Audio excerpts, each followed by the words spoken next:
Myanmar ने रविवार को राष्ट्रीय और राज्य चुनाव आयोजित किए, जिसमें नोबेल शांति पुरस्कार विजेता आंग सान सू की national league for democracy party सत्ता पर काबिज होगी। म्यांमार के 56 मिलियन लोगों में से 37 मिलियन से अधिक लोग वोट करने के योग्य हैं। 90 से अधिक पार्टियां संसद के ऊपरी और निचले सदनों की सीटों के लिए उम्मीदवार उतार रही हैं।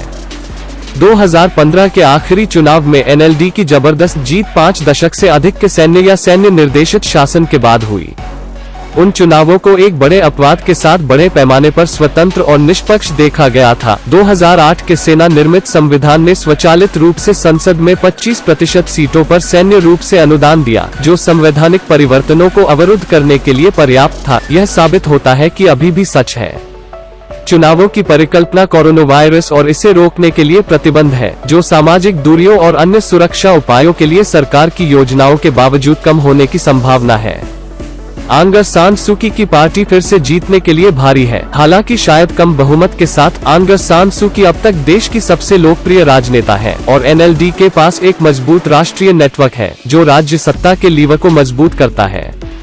फिर भी एनएलडी को दृष्टि की कमी और अपने सैन्य पूर्ववर्तियों के कुछ अधिक अधिकारवादी तरीकों को अपनाने के लिए आलोचना की गई है, विशेष रूप से अदालतों के माध्यम से आलोचकों को लक्षित करना। मुख्य विपक्षी यूएसडीपी की स्थापना सेना के लिए एक प्रॉक्सी के रूप में की गई थी और फिर से एनएलडी का सबसे मजबूत प्रतियोगी है। यह अच्छी तरह से वित्त पोषित और सुव्यवस्थित है। क्या मतदाता अभी भी इसे पिछले सैन्य शासन के साथ इसके संघ द्वारा दागी के रूप में देखते हैं, स्पष्ट नहीं है।